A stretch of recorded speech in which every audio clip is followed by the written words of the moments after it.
Hubungan Gubernur Jawa Tengah Ganjar Pranowo dan PDI Perjuangan sedang dalam kondisi tidak harmonis.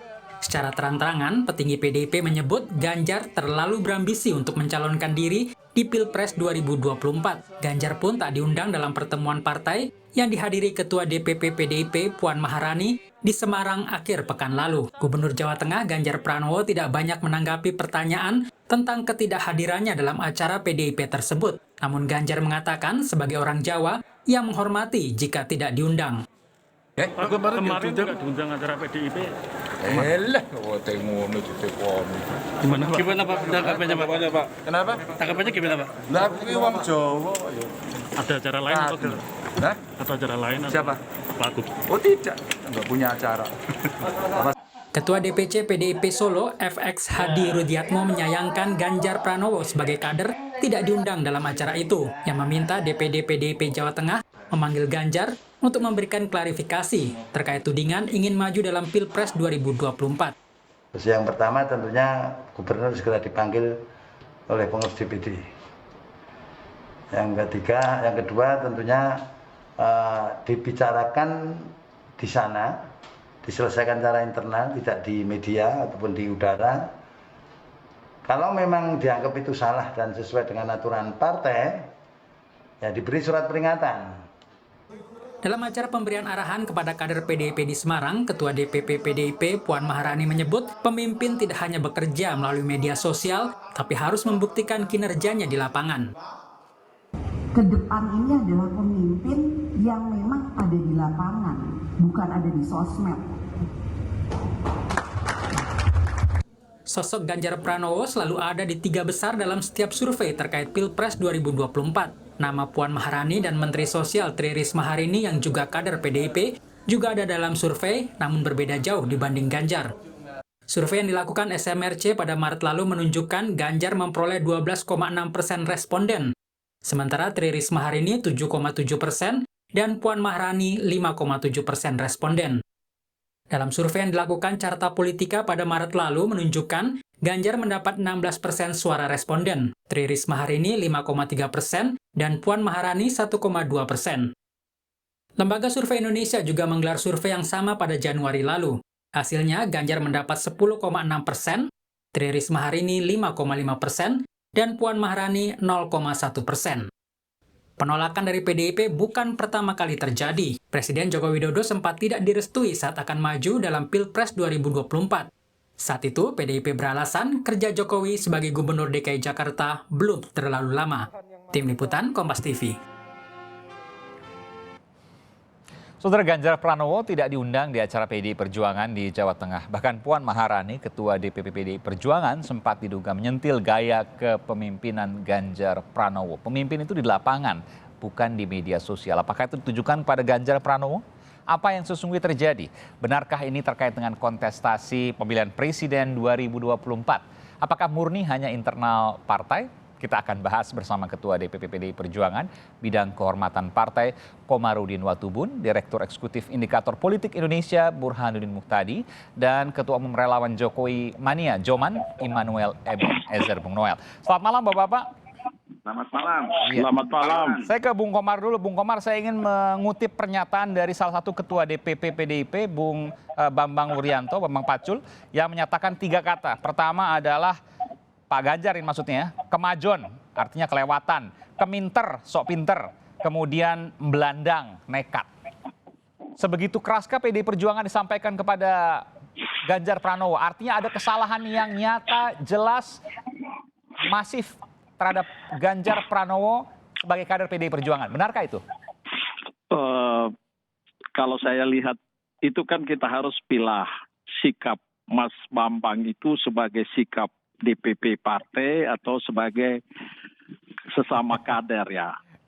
Pak Bambang dengan Mas. Jadi menurut Anda ini sifat pribadi, sikap pribadi? Saya lihat itu masih sikap Pak Bambang sebagai sesama kader dengan Mas Ganjar. Oke, kalau gitu saya tambahkan lagi satu lagi, pernyataan dari Mbak Puan Maharani dalam salah satu pidatonya, pemimpin itu di lapangan, bukan di media sosial, bukan di sosmed.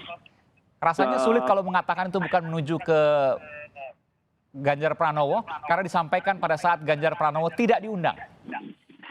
Saya kira itu Mbak Puan mungkin warning juga supaya kita tidak bisa kiri bahwa pemimpin saat ini sangat dibutuhkan popularitasnya lewat sosmed, tetapi juga kerja nyata di lapangan itu ada. Jadi lagi-lagi bukan maksudnya ke Mas Ganjar. Saya kira itu dinamika biasa-biasa saja itu. dalam Pertanyaan PD saya apakah bukan Perjuangan. ditampaikan Mbak Puan itu maksudnya tujuannya ke Mas Ganjar, bukan? Ya, ini kan bisa diterjemahkan secara bebas di publik ya. Saya kira tidak Anda nggak bermaksud. berani untuk menerjemahkan. Bukan saya tidak berani. Kalau saya itu karena pernyataan seperti itu bukan saja Mbak Puan, Ibu juga selalu mengingatkan di setiap kesempatan kalau kader partai sebaiknya kerja lapangan yang Oke, itu ada meskipun kaitan disampaikan dengan di saat PDI Mas Perjuangan Ganjar sebagai partai ideologi, tidak diundang. Saya ke Bung Noel. Bung Noel, Anda punya pendapat yang sama dengan Bung Komarudin?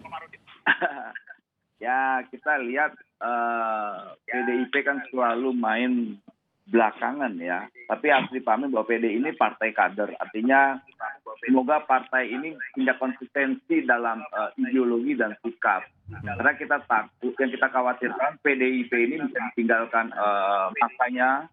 Karena kita lihat Pak Ganjar ini kan sosok yang hari ini dikendaki oleh rakyat. Ini pernyataan Mbak Puan ini bisa malah menambah elektabilitasnya Pak Ganjar itu sendiri. Memang Anda yakin bahwa Nah, pernyataan kalau Mbak kita Puan lihat, ini ke Mas Ganjar, Bung Noel? Gimana? Pernyataan yang Mbak Puan ini ke Mas Ganjar, Anda yakin itu? Saya sangat yakin karena konteksnya saat itu kan di Jawa Tengah. Oke. Beliau tidak diundang, bahkan ada sinisme, pernyataan yang sangat sinis sekali bahwa pemimpin itu harus hadir di tengah rakyat, bukan hadir di media sosial. Nah, Ganjar ini kan ini bukan pemimpin era zaman old, ya, zaman dulu, zaman tua dulu. Yang media sosial itu bukan bagian yang harus ditinggalkan. Nah, Pak Ganjar ini kan melek media sosial. Artinya program-programnya kita lihat sering disampaikan juga melalui media sosial. Yang hari ini kita lihat anak-anak milenial itu tidak pernah melihat Ganjar Pranowo itu di pasar invest, dilihatnya di media sosial. Nah, faktanya hari ini Pak Ganjar itu kan tetap melakukan kerja-kerja kerakyatan yang hari ini dirasakan oleh masyarakat Jawa Tengah. Artinya gini, kalaupun Ganjar Pranowo ditinggalkan oleh PDIP, saya yakin seluruh rakyat ini siap membuka karpet merah buat Pak Ganjar buat 2024, apalagi relawan Jokowi. Saya punya keyakinan 100% relawan Jokowi akan mendukung Pak Ganjar Pranowo. Oh, dari mana Anda punya keyakinan itu? Hari ini kita lihat begitu masifnya dukungan itu ke Pak Ganjar. Apalagi Pak Ganjar kalau ditandemin dengan Pak Sandiaga Uno yang sama-sama punya karakter kerja. Itu kan Joman aja, masih ada yang lain. Ada Projo misalnya, ada relawan Jokowi yang lain. Ini jangan klaim semua relawan. Kampanye masih lama, Bung. Ya nggak apa-apa. Mereka bilang masih lama, Jokowi juga dulu dihina kok. Yang menghina Jokowi juga kader-kader partai. Oke. Gitu loh. Kita tahu siapa yang menghina Jokowi saat itu, siapa yang menolak Jokowi. Jokowi dihina oleh partainya sendiri bahkan. Tapi ya itu nggak apa-apa, itu internal partai PDIP. Tapi harus diingat, ketika PDI coba melawan kehendak rakyat, konsekuensi politik dan konsekuensi moralnya PDI akan ditinggalkan di 2024. Artinya harus dipahami bahwa 2024 bukan pemilihan partai, tapi pemilihan presiden. Artinya gini, 2024 kaum milenial tidak membutuhkan partai, tapi partai membutuhkan kaum milenial. Begitu juga rakyat. Rakyat tidak membutuhkan partai, tapi partai membutuhkan rakyat. Artinya jangan dinegasikan, jangan dihina, dan jangan dicibir. Kalau PDI berani mencibir itu jangan kaget, 2024 ditinggalkan. Masih banyak ada partai-partai yang lain. Ada Nasdem, ada Gerindra, ada P3, ada PKB, ada PSI, ada partai-partai yang lain. Saya tahu bahwa Yang Bung saya Komarudin yakin ingin menjawab sudah itu, tapi nanti saya akan berikan kesempatan. Saya ingin ke Bung Burhan dulu. Bung Burhan, saya ingin menanyakan tadi soal 3 kata, tapi sebelum saya menanyakan itu, ada hal yang menarik sesungguhnya kemarin kita lihat. Mas Ganjar bersepeda di Jakarta. Apa artinya sih? Nggak diundang di Jawa Tengah, tapi kemudian ada di Jakarta. Ini kan memunculkan pertanyaan, ada apa di balik ini semua? Ya, tentu tidak bisa disalahkan jika tindakan seorang politisi ditafsirkan secara politik. Apalagi Ganjar tidak diundang dalam acara di PD Perjuangan, di kampungnya. Bahwa kemudian sepeda di Jakarta itu diartikan bahwa beliau sedang mencari semacam tanda kutip pelarian karena tidak diundang di acara di kandangnya sendiri, itu soal lain. Lagi-lagi poin saya, Aiman, tafsir itu sangat apalagi seorang Jawa, Ya. itu ada yang disebut dengan istilah pasemon. Jadi orang Jawa itu bertindak dengan simbol. Nah kalau misalnya kita lihat rame-ramenya pembicaraan antara Ganjar, kemudian Mbak Puan, kemudian ditimpali oleh Mas Bambang Pacul, Ganjar kan makan mie rebus, ya. Dia makan mie rebus sambil ngomong dengan bahasa Jawa di Twitternya, dia bilang begini kira-kira, bengi-bengi makan mie rebus. Coba cek, anak kos. Jadi idiom anak kos ini seolah-olah dia tidak memiliki Partai. rumah, dia tidak memiliki partai, yang punya partai adalah orang lain. Sambil makan mie rebus warna kuning, ada daun hijaunya tanpa saus merah. Itu Ini dalam simbol sekali nih. yang- Oke. Macam loh. Tapi poin saya adalah sah kalau ada orang yang menafsirkan macam-macam. Apakah itu artinya dia membuka opsi untuk tidak dipinang oleh PDI Perjuangan di 2024 seperti yang disampaikan oleh Mas Noel? Itu soal yang sah secara politik, apalagi seorang Jawa yang mungkin berbicara dengan bahasa simbol. Jadi coba saya terjemahkan dulu Bung Burhan ya. Jadi bengi-bengi malam-malam makan mie Kayak anak kos. kayak anak kos. Anak kos ini dikaitkan kalau Mas Ganjar dia nggak punya partai. Cuma ngekos, cuma ngontrak gitu kan kurang lebih.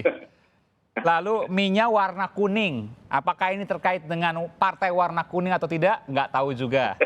Ada daun hijau yang banyak. Apakah terkait dengan partai yang berwarna hijau? Nggak tahu juga. Tapi tetap pakai saus merah. Tanpa saus merah. Coba cek tuh.